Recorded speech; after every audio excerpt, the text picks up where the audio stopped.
News first channel ಹಾಗೂ ಡಿಜಿಟಲ್ನಲ್ಲಿ ಜಾಹೀರಾತು ನೀಡಲು ಈ ನಂಬರ್ಗೆ ಸಂಪರ್ಕಿಸಿ.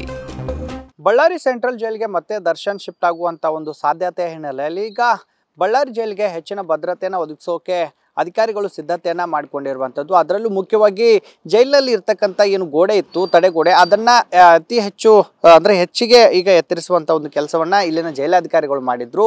ಈಗಾಗಲೇ ನೀವು ದೃಶ್ಯದಲ್ಲಿ ಗಮನಿಸ್ತಾ ಇರಬಹುದು. ನಾವಿರುವಂಥದ್ದು ಬಳ್ಳಾರಿಯ ಸೆಂಟ್ರಲ್ ಜೈಲಿನ ಮುಂಭಾಗದಲ್ಲಿರುತ್ತೇವೆ. ಈ ಒಂದು ಗೋಡೆಯನ್ನ ನೀವು ಗಮನಿಸ್ತಾ ಇರಬಹುದು. ಸುಮಾರು 6 ಅಡಿಯಷ್ಟು ಈ ಒಂದು ಗೋಡೆ ಇತ್ತು. ಅದನ್ನ ಮೇಲ್ಭಾಗದಲ್ಲಿ ಮತ್ತಷ್ಟು ಈಗ ಎತ್ತರಿಸಿ ಅದನ್ನ 11 ಅಡಿಗೆ ಈಗ ಗೋಡೆಯನ್ನ ಕಟ್ಟಿರುವಂಥದ್ದು. ಯಾಕಂದ್ರೆ ಸಾರ್ವಜನಿಕ ಸ್ಥಳದಲ್ಲೇ ಈ ಒಂದು ಬಳ್ಳಾರಿ ಸೆಂಟ್ರಲ್ ಜೈಲ್ ಇರುವಂಥದ್ದು. ಜೊತೆಗೆ ಈ ಒಂದು ಜೈಲಿನ ಗೋಡೆ ಪಕ್ಕದಲ್ಲೇ ನೀವು ಗಮನಿಸ್ತಾ ಇರಬಹುದು ಸಾರ್ವಜನಿಕರು ಓಡಾಡ್ತಕ್ಕಂಥ ರಸ್ತೆ ಇರುವಂಥದ್ದು. ಹಾಗಾಗಿ ಒಂದಷ್ಟು ಬಿಗಿ ಕ್ರಮಗಳನ್ನ ಕೈಗೊಂಡಿರುವಂಥದ್ದು. ಕಳೆದ ವರ್ಷವೂ ಕೂಡ ದರ್ಶನ್ ಬಳ್ಳಾರಿ ಜೈಲಿನಲ್ಲಿ ಇದ್ದಾಗೂ ಕೂಡ ಸಾಕಷ್ಟು ಅಭಿಮಾನಿಗಳು ಜೈಲಿನ ಮುಂಭಾಗದಲ್ಲಿ ಬಂದು ಘೋಷಣೆಯನ್ನು ಹಾಕ್ತಾ ಇದ್ರು. ಜೊತೆಗೆ ದರ್ಶನ್ ಏನಾದರೂ ಅವರ ಸಂಬಂಧಿಕರನ್ನ ಭೇಟಿ ಬರುವ ವೇಳೆಯಲ್ಲಿ ಸಾಕಷ್ಟು ಕೇಕೆ ಶಿಳೆಗಳನ್ನು ಹೊಡೆಯುವಂಥ ಒಂದು ಕೆಲಸವನ್ನು ಮಾಡ್ತಾ ಇದ್ರು. ಹಾಗಾಗಿ ಒಂದಷ್ಟು ಬಿಗಿ ಕ್ರಮಗಳನ್ನು ಇಲ್ಲಿ ಜೈಲಾಧಿಕಾರಿಗಳು ಈಗ ಮುಂದಾಗಿರುವಂಥದ್ದು. ಜೊತೆಗೆ ಈ ಒಂದು ಗೇಟ್ ಏನಿದೆ, ಈ ಒಂದು ಗೇಟ್ಗೆ ಸಂಪೂರ್ಣವಾಗಿ ಓಪನ್ ಇರ್ತಾ ಇತ್ತು. ಜೊತೆಗೆ ಇದಕ್ಕೆ ಈ ಒಂದು ಗೇಟ್ಗೆ ಶೀಟನ್ನು ಅಳವಡಿಸುವ ಮೂಲಕ ಎಲ್ಲ ಬಿಗಿ ಕ್ರಮಗಳಿಗೆ ಈಗ ಮುಂದಾಗಿರುವಂಥದ್ದು. ಮತ್ತೊಂದಷ್ಟು ಒಳಭಾಗದಲ್ಲೂ ಕೂಡ ಕ್ರಮಗಳನ್ನು ಅಂದ್ರೆ ಬಂದೋಬಸ್ತನ್ನ ವಹಿಸಿರುವಂಥದ್ದು. ಜೊತೆಗೆ ಈಗಾಗಲೇ ನೀವು ದೃಶ್ಯದಲ್ಲಿ ಗಮನಿಸ್ತಾ ಇರಬಹುದು, ಒಂದು ಗೋಡೆ ಆಕಾರದ ಒಂದು ಕೋಣೆ ಆಕಾರದ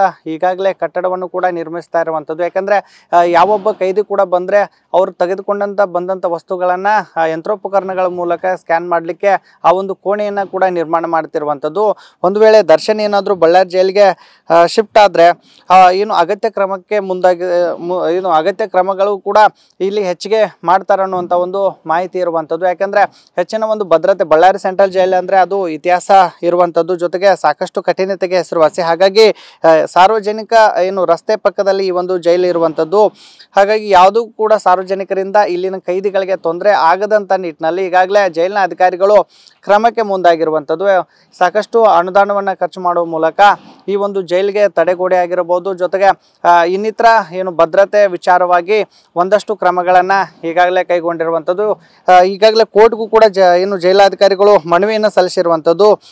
ಪರಪ್ಪನಗ್ರಹಾರದಿಂದ ಈಗ ಬಳ್ಳಾರಿ ಸೆಂಟ್ರಲ್ ಜೈಲಿಗೆ ದರ್ಶನ್ ಅವ್ರನ್ನ ಶಿಫ್ಟ್ ಮಾಡಬೇಕನ್ನುವಂಥ ಒಂದು ನಿಟ್ಟಿನಲ್ಲಿ ಒತ್ತಾಯ ಕೂಡ ಜೈಲಿನ ಅಧಿಕಾರಿಗಳು ಕೋರ್ಟ್ಗೆ ಮನವಿಯನ್ನು ಸಲ್ಲಿಸಿರುವಂಥದ್ದು. ಈ ನಿಟ್ಟಿನಲ್ಲಿ ಬರುವ 2ನೇ ತಾರೀಕಿನಂದು ಒಂದು ತೀರ್ಮಾನ ಆಗುತ್ತೆ. ಹಾಗಾಗಿ ಯಾವುದೇ ಕ್ಷಣದಲ್ಲಿ ದರ್ಶನ್ ಬಂದರೂ ಕೂಡ ಯಾವುದೇ ಅಹಿತಕರ ಘಟನೆ ನಡೆಯಬಾರದು, ಅವರ ಅಭಿಮಾನಿಗಳಿಂದಲೂ ಕೂಡ ಜೈಲಿನ ಮುಂಭಾಗದಲ್ಲಿ ಯಾವುದೇ ಥರ ತೊಂದರೆ ಆಗಬಾರ್ದು ಅನ್ನುವಂಥ ಒಂದು ನಿಟ್ಟಿನಲ್ಲಿ ಈಗಾಗಲೇ ಒಂದಷ್ಟು ಬಿಗಿ ಕ್ರಮಗಳನ್ನು ಕೈಗೊಂಡ್ರೆ ಇತ್ತ 11 ಅಡಿವರೆಗೂ ಕೂಡ ಜೈಲಿನ ಗೋಡೆಯನ್ನು ಎತ್ತರಿಸ್ತಿರುವಂಥದ್ದು. ಜೊತೆಗೆ ಇಲ್ಲಿ ಅಗತ್ಯ ತಕ್ಕಂತೆ ಜೈಲಿನ ಏನು ಸಿಬ್ಬಂದಿಗಳ ಭದ್ರತೆಯನ್ನು ಕೂಡ ಹೆಚ್ಚಳ ಮಾಡುವಂಥ ಒಂದು ಸಾಧ್ಯತೆ ಇದೆ. ಈ ನಿಟ್ಟಿನಲ್ಲಿ ದರ್ಶನ್ ಯಾವುದೇ ಕ್ಷಣದಲ್ಲೂ ಬಂದರೂ ಕೂಡ ಯಾವುದೇ ಏನು ಅಹಿತಕರ ಘಟನೆ ನಡೆಯುವುದಾಗಿರ್ಬೋದು, ಜೊತೆಗೆ ಇಲ್ಲಿ ಅಭಿಮಾನಿಗಳ ಏನು ಓಡಾಟ ಆಗಿರ್ಬೋದು, ಜೊತೆಗೆ ಇಲ್ಲಿ ಇರ್ತಕ್ಕಂಥ ಏನು ಸಾರ್ವಜನಿಕ ರಸ್ತೆ ಇದೆ ಇದರಿಂದಲೂ ಕೂಡ ಕೈದಿಗಳಿಗೆ ತೊಂದರೆ ಆಗದಂತೆ ಈಗ ಜೈಲಿನ ಗೋಡೆ ಸೇರಿದಂತೆ ವಿವಿಧ ಕ್ರಮಗಳನ್ನು, ಈಗ ಭದ್ರತೆ ಕ್ರಮಗಳನ್ನು ಇಲ್ಲಿನ ಸಿಬ್ಬಂದಿಗಳು ಈಗ ಅಂದ್ರೆ ಜೈಲಿನ ಅಧಿಕಾರಿಗಳು ಈಗ ಕೈಗೊಂಡಿರುವಂಥದ್ದು.